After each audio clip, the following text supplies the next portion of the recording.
ప్రభుత్వ పాఠశాలలో అన్ని రకాల సదుపాయాలను విద్యార్థులకు తెలంగాణ ప్రభుత్వం కల్పిస్తుందని మేడ్చల్ కలెక్టర్ గౌతమ్ అన్నారు.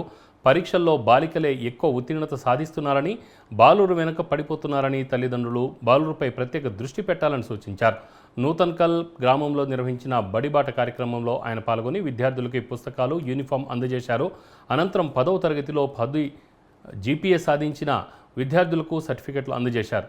ప్రైవేట్ స్కూళ్లతో పాటు పోల్చుకుంటే ప్రభుత్వ స్కూల్లో మెరుగైన విద్యను విద్యార్థులు అందిపుచ్చుకుంటున్నారని, తాను కూడా ప్రభుత్వ పాఠశాలలోనే చదివానని కలెక్టర్ గౌతమ్ అన్నారు.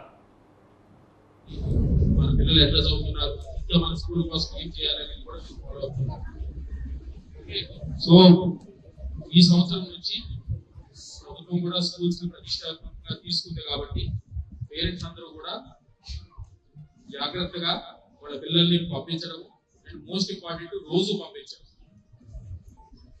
ఓకే, ఎక్సెప్ట్ ఒక హెల్త్ బాగాలేమని తప్పితే బడికి రోజు పంపించడానికి ఎంకరేజ్ చేయమని నా రిక్వెస్ట్ పేరెంట్స్ కి. ఇక్కడ అందరూ కూడా తల్లిదండ్రులు ఉన్నారు కాబట్టి రిజల్ట్స్ చూసినా తెలుస్తుంది. అమ్మాయిలకి టాప్ 3 ర్యాంక్స్ వచ్చినాయి. ఒకప్పుడు మనం చెప్పడం అమ్మాయిలకి చదివించమని పేరెంట్స్, ఇప్పుడు అబ్బాయిల పేరెంట్స్ చెప్పాల్సి వచ్చేటువంటి చదివించమని. కాస్త అబ్బాయిల పేరెంట్స్ కూడా ఎవరు ఉంటే కాస్త ఇంట్రెస్ట్ తీసుకొని అబ్బాయిలు చదవమని కాస్త ఎంకరేజ్ చేయమని ర్యాంకులు తెచ్చుకోమని చెప్పండి. మరి బాగోదు ఒకళ్ళ ఫ్రెండర్ వాళ్ళే ర్యాంకులు తెచ్చుకుంటే అమ్మాయిలకి వెళ్ళి చెప్పాల్సిన అవసరం లేదనుకుంటున్నాను. అసలు చదువుకుంటున్నారు, దాన్ని కంటిన్యూ చేయమని నా రిక్వెస్ట్.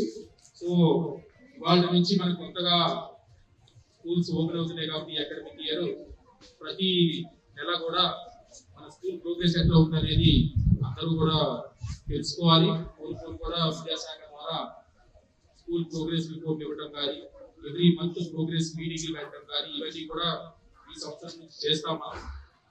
సో ఈ సదుపాయాలు ప్రభుత్వం కల్పించిన ఈ సదుపాయాలన్నీ వాడుకొని ఇంకా ఎక్కువ మంది 10/10 పాయింటర్స్ జిల్లా మొత్తంలో 4 వచ్చినాయి ఈయోగా చెప్తున్నారు. అందులో ఒకటి ఈ విలేజ్ నుంచి ఈ స్కూల్ నుంచి ఉండటం చాలా మంచిది, చాలా గర్వకారణం.